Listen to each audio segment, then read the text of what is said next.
You got nothing. Square one. But you know the business, and I know the chemistry.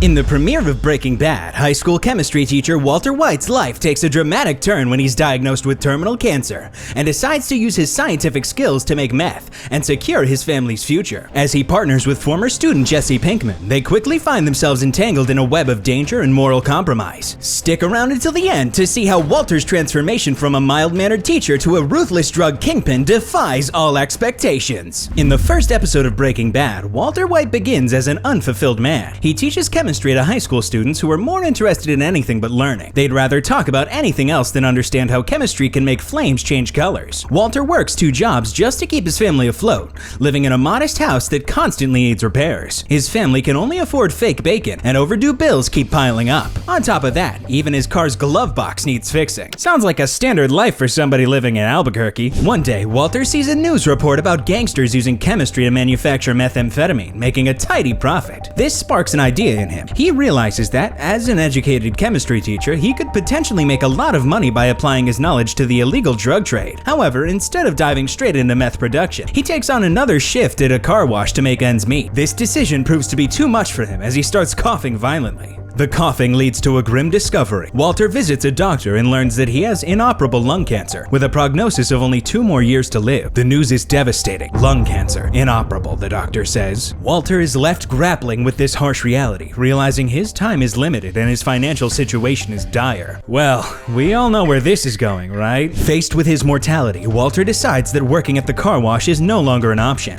It's unfulfilling and won't provide the financial security his family needs. Instead, he wants to get into the meth business to make quick, significant money. He knows just the person to help him navigate this new world. His brother-in-law Hank, who works for the Drug Enforcement Agency, or DEA. Walter accompanies Hank on a drug bust, hoping to learn more about the meth trade. During the raid, Walter spots an old student of his, Jesse Pinkman, escaping from the crime scene. Walter tracks Jesse down and makes him a proposition. Yo, you're looking for a new chef. I can help you out and cook some dope-ass meth, Walter says. Well, not exactly, but...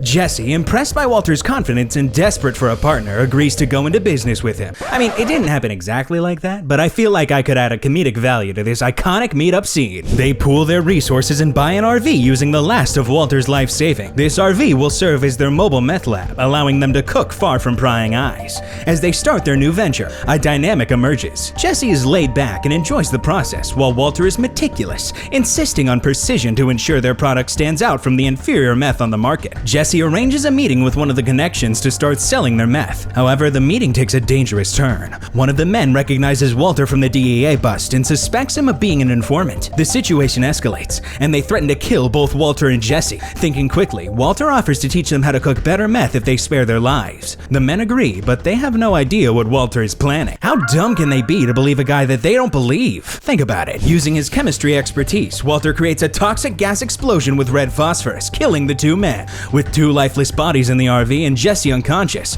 Walter drives away in a panic. He crashes the RV and hears sirens approaching, thinking the police are coming to arrest him. In his desperation, he contemplates suicide, but the gun's safety is on, and he realizes the sirens are from fire trucks, not police cars. Relieved and still alive, Walter returns home. He shares an intimate moment with his wife Skylar, feeling a strange mix of triumph and terror. This marks the beginning of Walter's transformation from a mild-mannered chemistry teacher to a meth manufacturer, setting the stage for the dramatic events to come. Nothing like a lovemaking session after committing at least 4 felonies. In episode 2 of Breaking Bad, Jesse calls Walter in a panic, stressing that they have one body to deal with and another drug dealer who isn't quite dead yet. Instead of helping Jesse handle the dire situation, Walter decides to go to work. Meanwhile, the nearly dead drug dealer manages to escape from the RV and is seen wandering the streets. When Walter finally goes to Jesse's house, he finds the dealer and manages to subdue him. They padlock him to a pole in Jesse's basement to keep him from escaping again. I can't blame Walter, the guy is terminally ill, but why is Jesse listening to him? I guess we'll find out. To decide who will handle the dead body and who will deal with the living drug dealer, they flip a coin. Jesse ends up with the task of disposing the dead body, but he struggles to find the right type of plastic tub to dissolve it in. On the other hand, instead of killing the captive drug dealer in the basement, Walter hesitates and ends up making him a sandwich. The episode concludes with Jesse, frustrated and out of options, deciding to use a standard ceramic bathtub to dissolve the body. However, the acid eats through the tub and the floors below, flow, leading to one of the most disgustingly funny scenes in the entire show. Funny how all of this could have been avoided if Walter flipped to dispose of the body. In episode 3 of Breaking Bad, Walter is still grappling with the decision to kill the drug dealer, Crazy 8, who is locked up in the basement. Instead of taking immediate action, Walter hesitates, trying to think of another way to handle the situation. This delay leads him to make a questionable decision. He starts to get friendly with Crazy 8. Walter learns that his real name is Domingo, which complicates matters further. The man in his basement is no longer just a nameless thug. He's now someone Walter has gotten to know, making the prospect of killing him feel much more personal and difficult. Meanwhile, Skylar is becoming increasingly suspicious of Walter's behavior. She notices his secretive phone calls and odd demeanor, but these details are briefly touched upon to maintain the pacing of the story. If every plot detail were covered, there would be no reason for you to watch Breaking Bad yourself, and it would disrupt the flow of this retelling. We can touch on the details on the other type of video, so type in the comments if you want us to make them. Back in the basement, the situation between Walter and Crazy 8 reaches a boiling point. Walter, who has been delaying the inevitable, finally makes a decision. He strangles Crazy 8 to death using a bike lock. It's a brutal and personal act, marking a significant turning point for Walter's character. The goodbye to Crazy 8 is harsh, ending the short-lived yet impactful presence of Domingo in the series. While Walter is entangled in his basement dilemma, Hank is on the case, investigating the crime scene where the RV fire occurred. During his investigation, Hank discovers Crazy 8's abandoned car. This discovery marks the beginning of Hank's journey to piece together the puzzle of Walter's secret life. It will take Hank 5 seasons to fully connect all the dots, but the resulting revelation is worth the wait. This really is what makes Breaking Bad this special, the characters and the story. As Hank starts to connect the pieces, we see the meticulous nature of his investigation, contrasting sharply with Walter's increasingly chaotic descent into the criminal underworld. The episode encapsulates the escalating tension and complexity of Walter's double life, setting the stage for the unfolding drama that will captivate viewers over the coming seasons. In episode 4 of Breaking Bad, Walter reveals his cancer diagnosis to his family in a poignant and emotional scene. The acting is particularly powerful, with Anna Gunn delivering a convincing and heartfelt performance as Skylar. Walter somberly announces, "I have cancer," which deeply impacts his family. This episode focuses heavily on character development rather than plot progression. Walter starts to distance himself from discussions about chemotherapy, showing his desire to maintain control over his own life and decision. Well, he actually did take matters into his own hands, so to say. Meanwhile, Jesse returns home and we get a glimpse into his strained relationship with his family. They have essentially disowned him due to his drug use and status as a high school dropout. The episode offers a deeper understanding of Jesse's background and the personal struggles he faces. Overall, it's a compelling episode that delves into the characters' emotional landscapes, but it doesn't advance the plot significantly, leaving little material for humor. In episode 5 of Breaking Bad, Jesse is on the lookout for a job after his meth cooking venture with Walter ended disastrously.